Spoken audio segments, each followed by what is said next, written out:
మన తెలుగు పంచాంగం ప్రకారం ప్రతి సంవత్సరం భాద్రపద మాసంలో శుద్ధ చవితి రోజున గణేష్ చతుర్థి పండుగను మనం జరుపుకుంటాము. అయితే వినాయక చవితి పండుగను ఎందుకు జరుపుకుంటారు, ఈ పండుగను ఎవరు ప్రారంభించారు అనే ఆసక్తికరమైన విషయాలు ఈ వీడియోలో తెలుసుకుందాం. వీడియో అయితే పూర్తిగా చూడండి. నచ్చితే తప్పకుండా లైక్ చేయండి, షేర్ చేయండి. ఎవరైనా కొత్తగా మన ఛానల్ చూస్తుంటే మాత్రం తప్పకుండా సబ్స్క్రైబ్ చేసుకోండి. పక్కన బెల్ ఐకాన్ ఉంది కదా, అది క్లిక్ చేస్తే నేను వీడియో అప్లోడ్ చేసిన వెంటనే నోటిఫికేషన్ మీ వరకు ఈజీగా వచ్చేస్తుంది. నా పేరు శ్రావణి, మీరు చూస్తున్నారు అంత శివోహం ఛానల్. మన హిందూ పురాణాల ప్రకారం దేవుళ్ళందరిలో మొట్టమొదటి పూజ వినాయకుడి నుంచే ప్రారంభమవుతుంది. ఎందుకంటే లంబోదరుడిని విఘ్నాలు తొలగించే దేవుడిగా చాలామంది నమ్ముతారు. ఇదిలా ఉండగా దేశవ్యాప్తంగా అన్ని పండుగల కంటే వినాయక చవితి పండుగను ఎంతో విభిన్నంగా జరుపుకుంటారు. ఈ పండుగ వచ్చిందంటే చాలు, గల్లీ నుంచి ఢిల్లీ వరకు వినాయక మండపాలు, అద్భుతమైన విద్యుత్ దీపాలంకరణలు, దేశం అంతా ఆధ్యాత్మిక సందడి నెలకొంటుంది. ముఖ్యంగా మన తెలుగు రాష్ట్రాల్లో వినాయక చవితి నవరాత్రి ఉత్సవాలను డీజే పాటలు, శోభయాత్రలు నిర్వహిస్తూ అంగరంగ వైభవంగా జరుపుకుంటారు. మన హిందూ పురాణాల ప్రకారం చూసుకుంటే విఘ్నాలు తొలగించే వినాయకుడికి ప్రతి ఒక్కరూ మొట్టమొదటిగా పూజన చేయాలి. ఎందుకంటే వినాయక చవితి రోజున భక్తి శ్రద్ధలతో గణపతిని ఆరాధిస్తే వారికి ఎలాంటి కష్టాలైనా తొలగిపోతాయని, వ్యక్తిగతంగా కుటుంబ జీవితంలో సుఖశాంతులు నెలకొంటాయని చాలామంది నమ్ముతారు.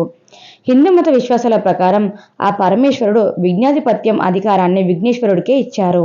భాద్రపద మాసంలో శుద్ధ చవితి రోజున వినాయకుడు జన్మించాడు. అందుకే ఈ పవిత్రమైన రోజున గణేష్ చతుర్థి పండుగను దేశవ్యాప్తంగా ఘనంగా జరుపుకుంటారు. అయితే మరికొందరు ఈ రోజు విఘ్నాలు తొలగించే విఘ్నాధిపత్యాన్ని గణపతి ఈ రోజే పొందారని, అందుకే ఈ రోజు గణపతి పండుగను జరుపుకుంటారని కూడా చెబుతారు. బ్రహ్మదేవుడు సైతం సృష్టి కార్యాన్ని ప్రారంభించడానికి ముందు వినాయకుడిని పూజించినట్లు ఋగ్వేదం ద్వారా తెలుస్తుంది. బ్రహ్మ వైవర్తన పురాణంలో గణ అనే పదానికి అర్థం కూడా ఉంది. గా అంటే విజ్ఞానం అని, అన అంటే తేజస్సు అని అర్థం. ఇంకోవైపు పంచమ వేదంగా చెప్పుకునే మహాభారతం రచయిత వేదవ్యాసుడు కూడా తన లేఖకుడిగా గణపతిని నియమించినట్లు శాస్త్రాల్లో పేర్కొనబడింది. అంతేకాదు గణపయ్య జయకావ్యాన్ని అద్భుతంగా రచించడంతో దాన్ని దేవతలు తస్కరించారని పురాణాల్లో ఉంది. గణపతి పండుగను మొట్టమొదట ఛత్రపతి శివాజీ మహారాజ్ ప్రారంభించినట్లు చరిత్ర ద్వారా తెలుస్తుంది. శివపార్వతుల పుత్రుడైన గణేష్ ఉత్సవాలను ప్రతి ఏటా మహారాష్ట్రలో ఘనంగా నిర్వహించేవారట. మరో కథనం ప్రకారం ఈ గణపతి పండుగను పశ్చిమ బెంగాల్ బాల గంగాధర్ తిలక్ ప్రారంభించారని, ముందుగా 3 రోజుల పాటు ఉత్సవాలు జరుపుకొని 5 రోజులకు 9 రోజులకు పెరిగింది. ప్రస్తుతం కొన్ని ప్రాంతాల్లో 3, 5 లేదా 9 రోజుల తర్వాత శోభయాత్రలు నిర్వహించి నిమజ్జనం చేస్తున్నారు.